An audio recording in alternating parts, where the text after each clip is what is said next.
Hi, I'm very excited to be with you today. 10s, 11s and 12s, are you ready for more life sciences? We're going to start off the sessions today looking at joints and muscles. So we're looking at the skeletal system in humans. Remember, this is our last lesson on the skeletal system. We're going to be focusing on the places where bones meet, which is what we call joints, and of course the things that make the bones move, and those are our muscles. Let's first of all look at the different kinds of joints that we find in the human body. The joints are classified according to the degree of movement or the amount of movement that takes place where the two bones actually meet. So the joint is the place where the bones meet. If there is no movement, very little or limited movement, or completely free movement in many different kinds of directions, we classify joints according to the amount of movement. So, a joint where two bones meet, but there's no movement whatsoever, we call a fibrous joint. Now, although we've spoken about your skull and your cranium, making it sound like it's actually one bone, in fact, it's a lot of bones joined together. And the place where those bones join are called sutures, right? And the suture is the example of a fibrous joint. There's certainly no room for movement in your skull. You can't move your bones of your skull around. The bones are fixed together. And if you have a look at the kind of joint, you've got the two bones fused together in not straight planes. It's not like you've cut a piece of paper and stuck them together. The joint is quite ragged, and that makes it very, very strong. The second kind of joint is a cartilaginous joint. And cartilaginous joints allow for a little bit of movement, very limited movement. Now, although you can stand up straight and then bend over and touch your toes, you would think, therefore, that there's quite a bit of movement with your back. But in fact, the amount of movement between two bones of your back or two vertebrae is actually very limited.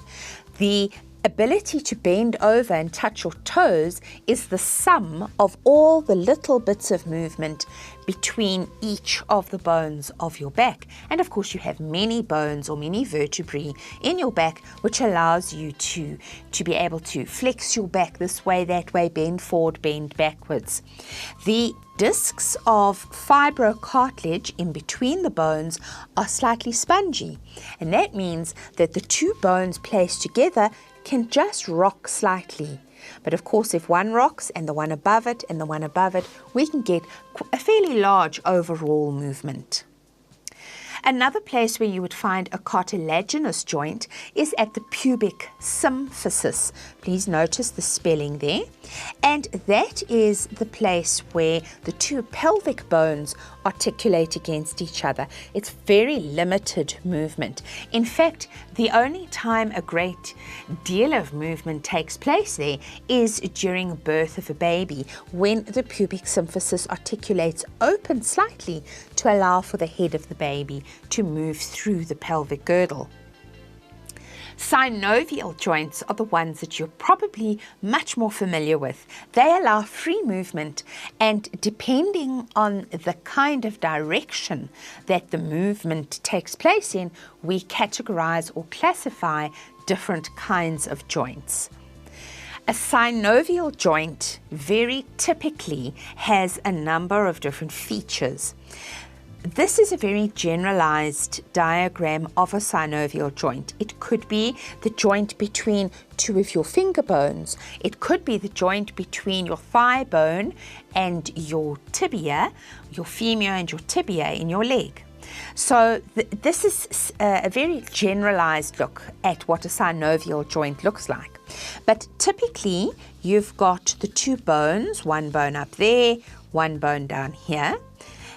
The bones are covered with a layer of cartilage called articular cartilage. Articulate means to be able to move, so they're articular cartilage, and then the whole thing is enclosed inside a capsule and a membrane, and this membrane produces this synovial fluid, which is a liquid inside the joint which helps to lubricate the joint so that it moves much more easily.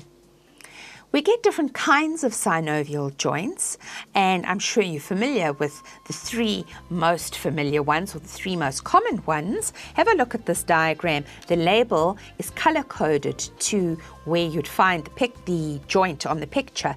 The hinge joints allow you to move in one direction only, like the hinge of a door. Ball and socket, like your shoulder and your hip, allow you to move in all different directions, and a pivot joint made of many different bones allows free rotational movement. I'll see you after the break and we'll look at muscles.